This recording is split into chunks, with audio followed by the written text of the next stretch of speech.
Hi everyone, my name is Akitunde Biamisala and I'm your fertility nurse. And today we're going to be discussing on how to know the most fertile day of a woman. Welcome back. If today is your first time on this channel, I want to say thank you and you're welcome to this channel. Please do like, share and subscribe. And to all my returning subscribers, I want to say a big thank you. And so on our last video, we were able to determine how a woman's length, the length of a woman's menstrual cycle, whether it is a 28, how she can calculate it. If you know you've not seen that video, just ensure to take your time and watch it before you continue on this video. And so today we're determining how to know when a woman is most fertile. Because the egg that is being released from the woman's ovary can only stay for 24 hours in the woman. Only 24 hours. Whereas we know the sperm can stay from 2 to 5 days in a woman. The sperm can live for 2 to 5 days, but the egg can only stay for 24 hours. And so we are going to be tracking how to know when exactly is the most fertile period. So the last time we took our calendar and we were able to know what date and what length the menstrual cycle is. And so today we're going to be taking our calendar again. And so we're assuming that from the month of March 2022 and the period started on the 1st of March.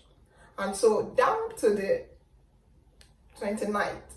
Maybe the next period came on the 29th or it was a 28-day cycle.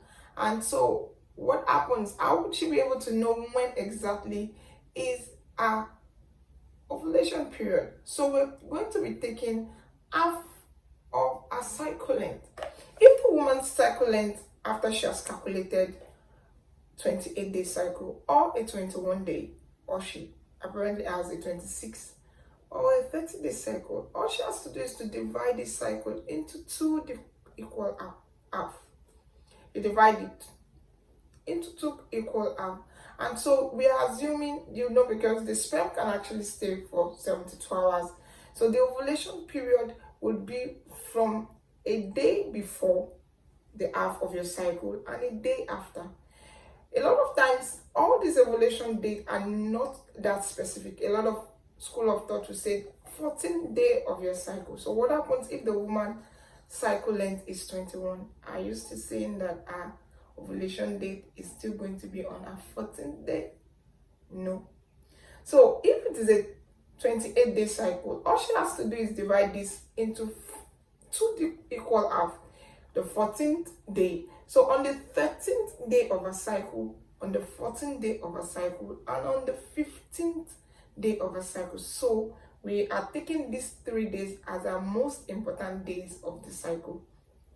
So all she needs to do is from the 12th day, she needs to start having the intercourse with her husband, because we know the sperm can actually stay for more than 2 days in the body. So if she has intercourse with her husband on the 12th day, take a break on the 13th, have sex with her husband on the 14th day, take a break on the 15th, have sex with her husband on the 16th. The reason for the break in between is to ensure rest. So that if peradventure she was stressed that month and her ovulation occurred on the 12th, yes, it is possible for stress to cause early ovulation and early menstruation as such.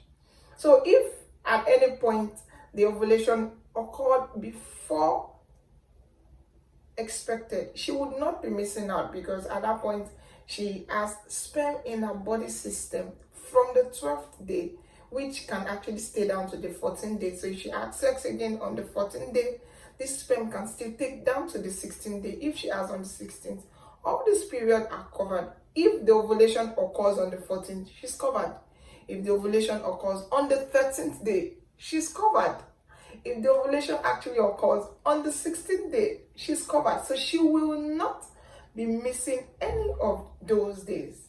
So because the question that was asked by one of our subscribers was, I have a 21-day cycle and I read or saw online that she should have our ovulation on the 14th, or our calendar was telling her mobile app that she uses to track her period was telling her, okay, your period is going to be on the 14th day, and she begins to wonder what happens, because a few days later, after like 8 days, 7 days, she saw a period.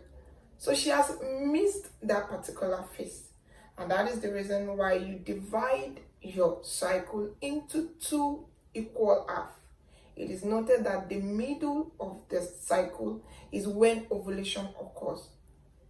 A lot of things, symptoms and things can actually make you know that yes, you are ovulating at this point, which we'll be discussing in our next video.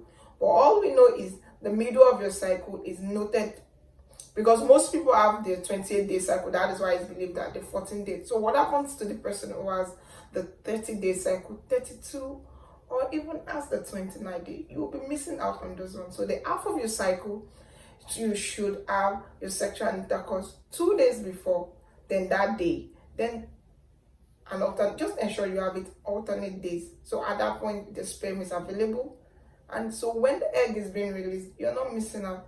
And yes, pregnancy can occur. Just ensure to drop in the comment section if you still have any question, any comment, and if there's anything not clear. Wait for our next video where we'll be talking on how to know that you're actually ovulating.